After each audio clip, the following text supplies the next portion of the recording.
whole department has been awesome. As we worked through this transition early on, there's some things that we couldn't share as much probably as we wanted to as we were making this decision. And so I know it caught some of our coaches probably by surprise. But since that day that we were able to sit down, Dr. Bailey and I, with all of our head coaches, really putting our heads together on how to make this transition work, how to make it smooth, and really a credit to Commissioner Grant and the conference office, all the administrators within the SLC have been awesome to work with.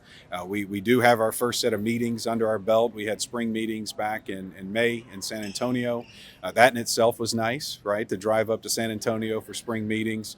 Those meetings included our head men's basketball coach, head women's basketball coach, head football coach, our student athlete rep, our faculty athletic rep, and our senior woman administrator and deputy AD. And so we had a great couple of days with our Southland colleagues in San Antonio, and it really just set the stage for the future and the enthusiasm that they have for UTRGV.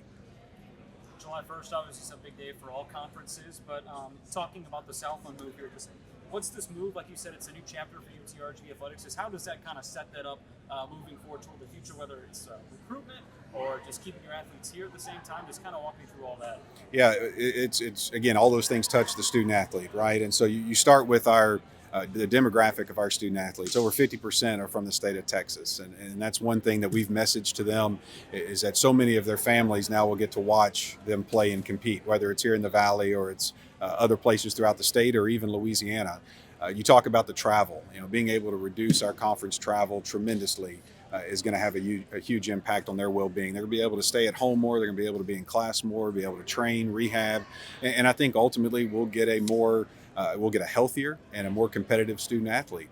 And then being able just to have the rest that you need between competition, the travel days.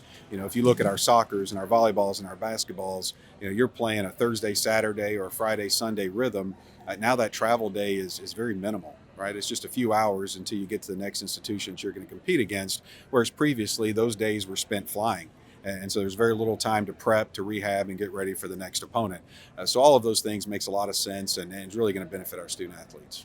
And just kind of a side note, facilities, what's the update on that right now? Well, we've got a lot going on, and that's what makes this just all so exciting. I mean, you look back at the spring that we had within our athletics department and the announcements, and not just one particular sport or program, but really across the board, the hiring of Coach Fennell, and then you throw the $160 million investment now that we're making in facilities. To put that in perspective, we started that in 2022. And by the time we get to early 2026, all of those projects will be complete. So that's an enormous amount of construction and investment in our student athletes over a 4-year time frame.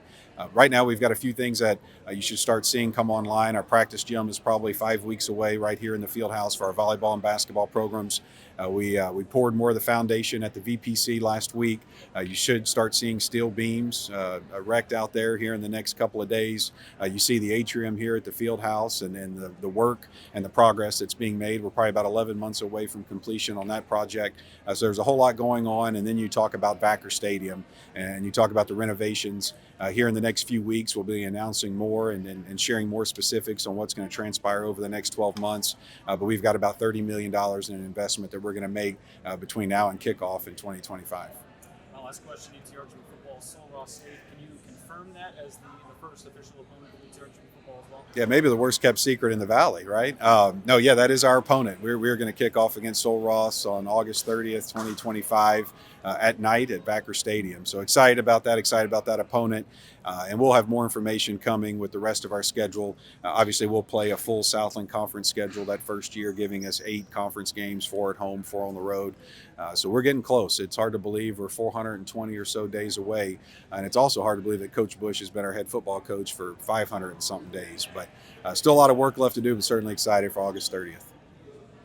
Chasse, for you to see this much progress being done at the rate that you have right now, what's been the number one key for you guys to just keep the pace forward and not trying to look back, whether you might have some increments, whether setbacks? What's been that number one thing for you that you guys keyed on? Our people, that's what makes this all work and it makes this all happen. It starts with our leadership at the top. It starts with President Bailey, his commitment and trust, his passion to see athletics, intercollegiate athletics play a role in this campus. there's an enormous amount of momentum. I mean, you talk about the attendance figures that we had this past year. I don't know if we've publicly reported. We've had over 120,000 come through our gates, really between our basketball, volleyball, and baseball programs this past year. That number would have been somewhere around 40 or 50,000 5 or 6 years ago. So to see that we've tripled our home attendance, I mean, it clearly shows the community's invested, that the movement to rally the valley is happening. And we're just so grateful. We're grateful for the people I get to work with every day here, the leadership of the institution, and grateful for the community that's really helping make all this possible. And the last one on my end, you guys have mentioned that you guys have had a seat at the table and with the conference and everything. Have you guys discussed like what type of scheduling model you guys are going to follow for the future moving going on? Yeah, more kind of philosophical and general discussions, getting to 12 teams, right? That was one thing that, as we see our schedule start to roll out here over the last couple of weeks and here over the next few weeks, a whole lot of moving parts, but philosophically, really being strategic about travel partners, really being strategic about travel time, and making sure we're maximizing all student athletes at all the campuses time back at their home campus, looking at natural rivalries, right? We know we're walking into a great situation with our rival, and that'll be highlighted even more so when we play a Southland Conference weekend series or match or game here at the field house. But really just overall good discussions. You hear the commissioner talk a lot about being a gas tank league.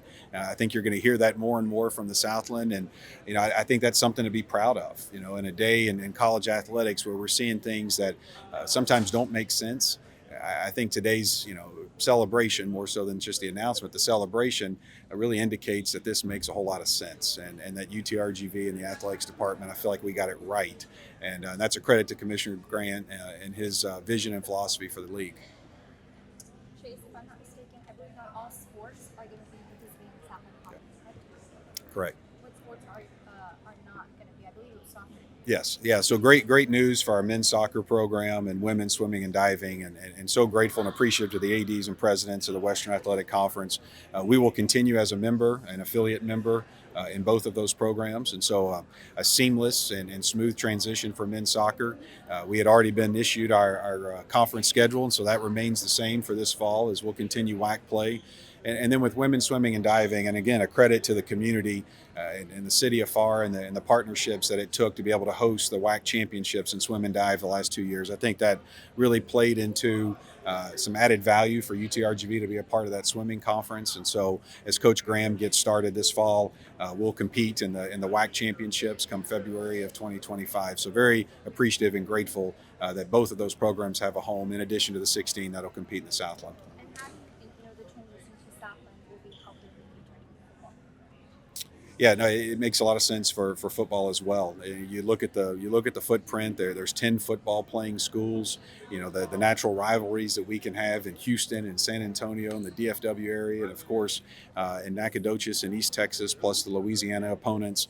Coach Bush, his entire roster is from the state of Texas. 100% of our 75 or so young men are from Texas, and so again, a great thing for those families, parents, grandparents, friends, aunts, and uncles.